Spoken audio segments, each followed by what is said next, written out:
कहाँ से शुरू करूं, कैसे शुरू करूं? कहीं से तो शुरू करो।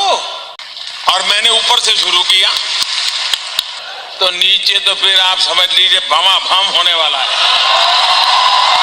जितनी बार इस सड़े संतरे ने झूठ नहीं बोला होगा। Under Trump, we will have no more wars, no more wars, no more wars. जितनी बार मोदी जी ने विदेश जाके नहीं किया होगा, उससे कई गुना ज्यादा बार हमने देखी है सेट मैक्स पे। ऐसा मेरा एनालिसिस कहता है। I am not agree with your analysis. तो शुरू करते हैं आज का। तो ये जहरीली खीर शुरू होती है ऑर्गेज़म से, जो इन सबको हो रहा है जब ये चीचा चल के जा रहे हैं। ऐसे क्या देख रहे हैं? पता चला इतने एटीट्यूड में चल के जा रहे हैं और जाके संडास में बैठ गए। बट डोंट वरी, वो संडास में नहीं, पंचायत की मीटिंग में बैठे हैं, जहाँ बैठ के पंचायत के सारे फैसले सुनाते रहते हैं। बिकॉज अपेरेंटली चीचा अपने आप में हाई कोर्ट है। तो ये कि सबको अंकल का फैसला मानना पड़ता है, इवन बुल्ला को, जिसने भरी बुढ़ौती में इस कमसिन लड़की पे हाथ डालने की कोशिश की। Very similar to Epstein files. Anyways, तो अंकल के फैसले के बाद बुल्ला को लगी हथकड़ी और वो सीधे चला गया घर पे। अबे हथकड़ी लगने के बाद लॉकअप में डालते हैं ना। कौन सा कानून पढ़कर आए हैं आप? और बुल्ला घर पे आके अपने कुकर्मों का ठीकरा फोड़ देता है अपने ही पूर्वजों पर। दौलत तो ढेर सारी छोड़ गए, मगर इज्जत मुट्ठी भर नहीं छोड़ी। वैसे ही जैसे अपनी गलतियों का ठीकरा नेहरू पर फोड़ा जाता है। करना पड़ता है। भाई देवी, अंकल के 4 बच्चे, 3 बेटे और 1 बेटी। तो चीचा इस उम्र में जितना बिजी पंचायत के काम में है, अपनी जवानी में उतना ही बिजी वो किसी और काम में भी थे। कहाँ से आपको ये सब ज्ञान मिल रहा है? गेस कर रहा था। खैर, तो इन 3 बेटों में से 1 बेटा ऐसा है जो अगर चीचा की माने तो एक नंबर का निकम्मा और नाकारा हो गया। दिन भर आवारा सांड की तरह गांव में फिरता रहता है। और तो और हीरा अनपढ़ और गवार भी है, क्योंकि मेरी कोई पढ़ाई वढ़ाई नहीं हुई है दोस्तों। इसीलिए अपने ही घर में हीरा को नौकरों वाली ट्रीटमेंट मिलती है। शहर से कुछ खास मेहमान आ रहे हैं, गेस्ट हाउस जाकर वहाँ की साफ सफाई करवा दो, वो लोग वहीं रहेंगे। भाभी शहर से कौन आ रहा है? देवर जी, तुम जानकर क्या करोगे? इन शॉर्ट वो कहना चाहती है कि अपना काम करना। ठीक है। अरे मैं बताता हूँ, ये है वो मेहमान। अभी मजा चखाती हूँ। और बाप क्या कम था कि ये भी आ गए उसको उंगली करने। अब तो स्त्री के लायक हो गए ना? हाँ, अब तो हो गए। फिर देखते क्या हो, ले जाओ। Great harassment.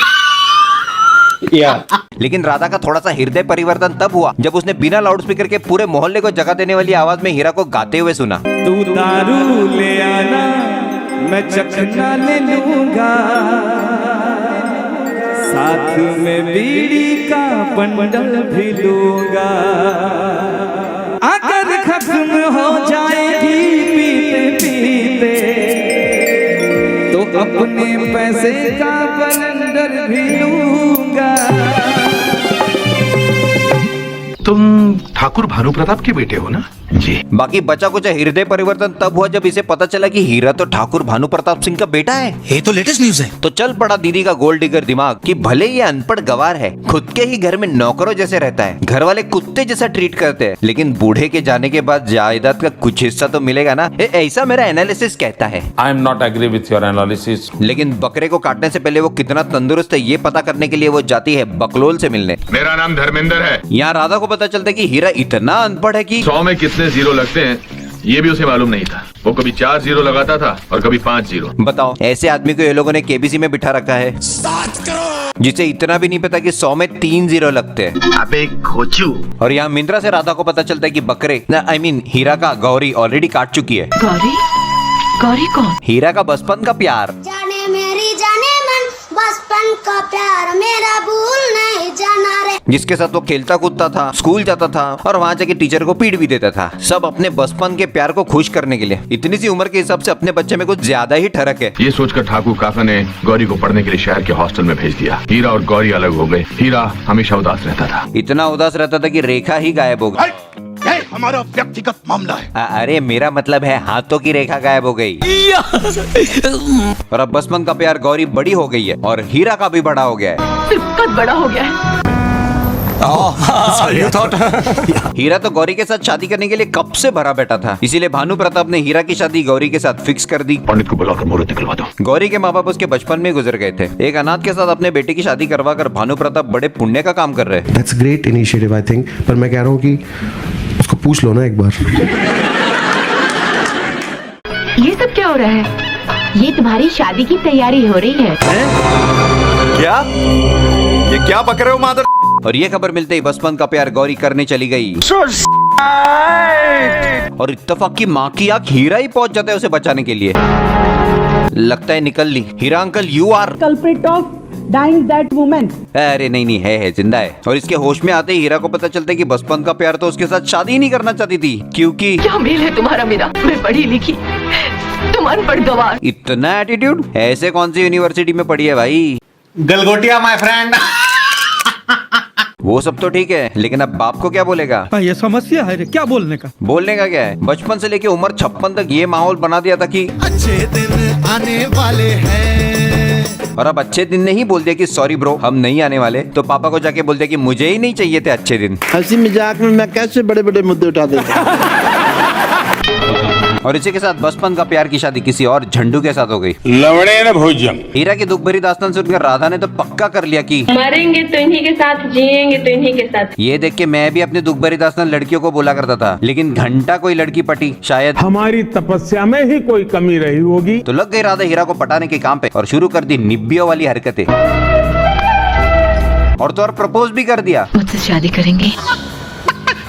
No no no no. Heera ने इसको इसीलिए ना बोला क्योंकि हीरा किसी खास को ही देता है। तो हीरा की ना सुनने के बाद राधा ने निब्बी शास्त्र के पेज नंबर 527 के दूसरे पैराग्राफ में लिखी ट्रिक का यूज किया। अपने वुड बी निब्बे से हाँ बुलवाने के लिए 24 घंटे का टाइम दो। कल सुबह मैं इसी जगह आपका इंतजार करूंगी। हाँ नहीं बोला तो पानी में कूदने का नाटक करो, निब्बा अपने आप वश में आ जाएगा। मतलब भाई के पास ना बोलने का कोई ऑप्शन ही नहीं है। You're right.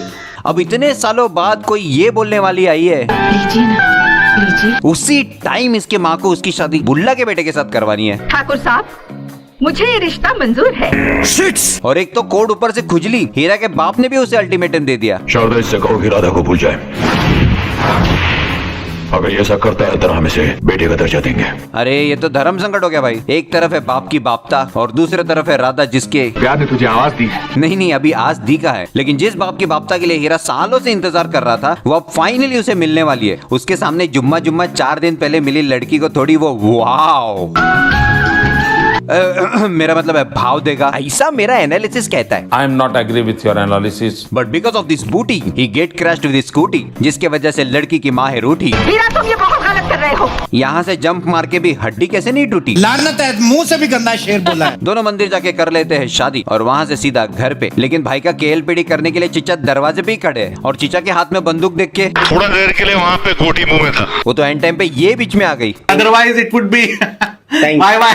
Gate out I said. और अपनी मनुष्य शक्ल मुझे कभी नहीं दिखाना, नहीं तो पुलिस के हवाले कर दूंगा एक एक को। Gate out I said, get out. अरे शर्म नहीं आती तुम लोगों को? बेशरम, नालायक, हलकट। मुझे गालियां भी नहीं आती और मुझे क्या वो समझ के रखा है? नालायक, गेट आउट, गेट आउट। नाराज क्यों होते हो सर? तमीज से बोलो ना, चले जाएंगे। बुरी तरह से जलील करके चीचा ने हीरा को घर से निकाल दिया। फिर क्या हुआ? फिर क्या? चल तेरी सुहागरात की तैयारी करते हैं। अभी इसके बाप ने इसे घर से हकाल दिया था, लेकिन हटाओ यार, मटर पनीर पे कंसंट्रेट करो। सुहागरात शुरू भी नहीं हुई और राधा की डिमांड आ गई। जब तक हमारे दुख सुख में नहीं बदल जाते, हम सुहागरात न मनाएं। अरे रे, वहाँ बाप ने घर में घुसने नहीं दिया और इधर ये घुसने नहीं। कंट्रोल उदय। हीरा का केएलपीडी करने के बाद वो चुपचाप बाहर सोने जा रहा था, तो बोल रही है अगर हम अपने आप को कंट्रोल कर सकते हैं तो इस कमरे में भी सो सकते हैं। फिर वो नीचे सोने लगा तो बोल रही है अगर हम अपने आप को कंट्रोल कर सकते हैं तो एक ही बिस्तर पर भी सो सकते हैं। और थोड़ी देर बाद बिजली क्या कड़की। आज की रात कंट्रोल ना करे तो रथ चाहिए क्या औरत को? घर से हकाल देने के बाद अब दोनों गरीबी में जी रहे और इसी गरीबी की वजह से इनके फटे हुए चड्डी में उंगली करके उसे और फाड़ने के लिए आ गए हीरा का बचपन का प्यार। मुझे देखो, जमीन पर पाँव कभी कभी रखती हूँ और तुम सपनों को खरीदना चाहती हो, मगर हाथ में खोटा सिक्का तक नहीं। हीरा ये सब सुन लेता है और वो राधा को जाके बोलता है कि शायद हमें अब दूसरी चड्डी खरीद लेनी चाहिए। क्या बकते हो तुम? कैसा लगा मेरा मजाक? और दोनों गाते हैं एक ऐसा गाना जिसमें आप क्रोनोलॉजी समझ लीजिए। गाने के स्टार्ट में ये दोनों गरीब है, फिर हीरा को बिजनेस में अचानक फायदा हो गया, पब्लिक में पाद मारने वाला रिएक्शन देके बच्चा पैदा कर दिया और गाना खत्म होते होते राधा कलेक्टर भी बन गई। मतलब हमारे अमृतकाल का तो पता नहीं, लेकिन इनका अमृतकाल एक ही गाने में आ गया। Setting my friend. And now they are rich but karma is a bitch, क्योंकि जिसको अनपढ़ गवार समझ के इसने रिजेक्ट कर दिया था, अपने पति को जॉब दिलवाने के लिए उसी के सामने गाना पड़ रहा है। बचपन का प्यार मेरा भूल। और हीरा के जाने के बाद राधा ने मेरी बातों का बुरा मत मानना। ये बोल के जो गौरी को पेला है, जिसे तुमने अनपढ़ गवार कहकर ठुकरा दिया था, आज उसी के पास तुम्हें अपने पढ़े लिखे पति के लिए नौकरी मांगने के लिए आना पड़ा। लेकिन मेरी समझ में एक बात नहीं आ रही, हीरा अनपढ़ गवार था, इसके लिए गौरी ने इसको रिजेक्ट कर दिया था, उसी वजह से तो बाप ने भी उसको रिजेक्ट कर दिया था, तो इसको मैं तुम्हें ताना नहीं दे रही हूँ, बोल के वो ताने ही मार रही है। ये वही हीरा है, पर देखो आज बड़े बड़े वीआईपी इनसे मिलने को तरसते हैं। लेकिन बाप के तो पैर पड़े जा रहे हैं, बर्थडे पे मंदिर जाया जा रहा है। 15 तारीख को मेरे ससुर जी का जन्मदिन है, मैं और मेरे हस्बैंड उस दिन मंदिर में पूजा करते हैं। ये भेदभाव क्यों? अरे क्योंकि जायदाद में थोड़ा हिस्सा तो चाहिए ही होगा ना। तुम्हारी सोच कितनी गंदी है। अच्छा तो ये बताओ, जिसने अपने बिजनेस का नाम अपने बाप भानु प्रताप के नाम पे रखा, बाद में हॉस्पिटल खोला, उसका भी नाम उसने भानु प्रताप ही रखा, तो एनी गेसेस उसने अपने बच्चे का नाम क्या रखा होगा? ठाकुर भानु प्रताप सिंह।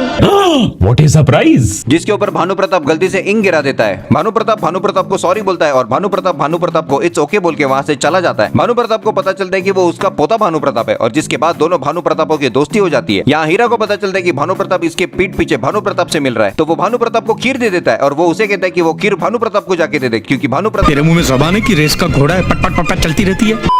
भानु प्रताप को खीर घर पे लेके जा रहा था, उसी वक्त रास्ते में कोई पड़ा रहता है, लकड़ी का टुकड़ा लाई। तभी बुल्ला को लगा बेनिफिट है। और वो जाके खीर में जहर मिला देता है, क्योंकि भाई साहब चाहते हैं कि अब ना तो सूर्यवंश की इज्जत आगे बढ़ेगी और ना ही उसका वंश। क्या चूतिया आदमी है, अगर वंश खत्म करना था तो बच्चे को जहर देना था, तूने बूढ़े को जहर दे दिया, उससे पूर्वज खत्म हो जाएंगे। प्लान ही गलत है आपका, लगता है कच्चा खिलाड़ी है। हाँ। यहाँ बीवी ने दोनों भानु प्रतापों की सीक्रेट मीटिंग देख ली, जिसकी वजह से अब वो अलग से दिमाग चबा रही है। जिस हीरा को आपने नाकारा निकम्मा समझकर फेंक दिया, वो आज इतना बड़ा हो गया है। हीरा आपको अपनी जायदाद समझता है। थक हार के चीचा ने हीरा से बात करने के लिए फोन उठा ही लिया।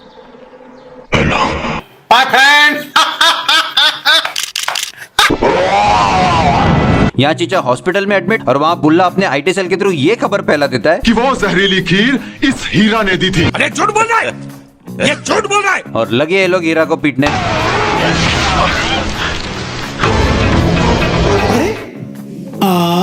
देखो, मुझे साइंस की हिस्ट्री ज्योग्राफी नहीं मालूम, लेकिन इतना मालूम है कि जिसको जहर दिया है वो कुछ ही देर में फाइटिंग करने जितना तंदुरुस्त तो नहीं होगा। Turns out Bhanu Pratap already knows. खीर में जहर तुमने मिलाया था।